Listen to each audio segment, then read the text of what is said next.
FI গাড়ি কিনা আর কি এমন ভুল করছি, আজকে সকালেও আর কি ধাক্কায় ধাক্কায় গাড়ি চালু করতে হইছে। মানে কি যে একটা প্যারা।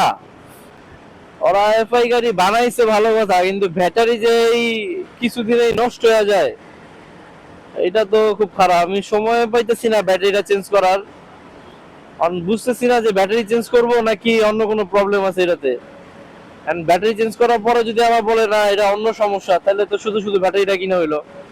ওই যে ডিক্স টাল বললো আমার সামনে চাকার। ডিক্স কেনার পরে দেখি ডিক্স ঠিকই আছে, ব্যারিং ঠিক মতো লাগে নাই, শোরুমের লোকেরা ব্যারিং ঠিক মতো লাগায় নাই। এই কারণে আর কি ব্যাটারিটা চেঞ্জ করতেছি না। আর এটা ভালো একটা টেকনিশিয়ান দিয়ে আমার দেখাইতে হইব গাড়িটার আসলে কি ব্যাটারি প্রবলেম কিনা। আজকে সকাল সকাল ধাক্কা চালু করাটা যে কি একটা প্যারা, কাউকে পাইও না ধাক্কা দেওয়ার মতো। এটা একটা সমস্যা। এফআই গাড়ি এই ব্যাটারির প্রবলেম আগে থেকে জানতাম, কিন্তু এত তাড়াতাড়ি ব্যাটারির সমস্যা হয়ে যাবো এটা ভাবি নাই। সকাল সকাল সবাই কর্মস্থলে যাইতেছে, খুব জ্যাম। এখন সকাল সকাল তো এই কারণে প্রচুর জ্যাম আর কি রোডে।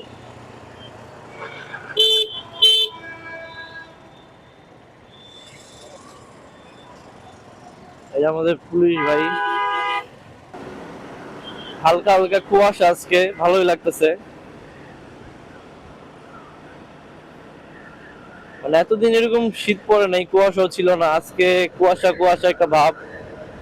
আর হালকা হালকা ঠান্ডা বাতাস।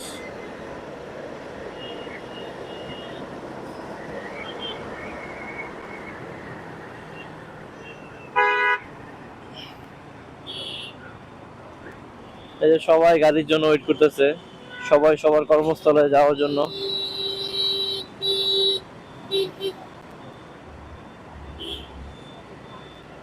এই যে ঢাকা শহরে বাসগুলা, বিআরটিসি বাস, প্রচুর কালো ধোঁয়া। এটা যে পরিবেশের জন্য কতটা ক্ষতিকর, ওই যে কি পরিমাণ কালো ধোঁয়া ছাড়তেছে।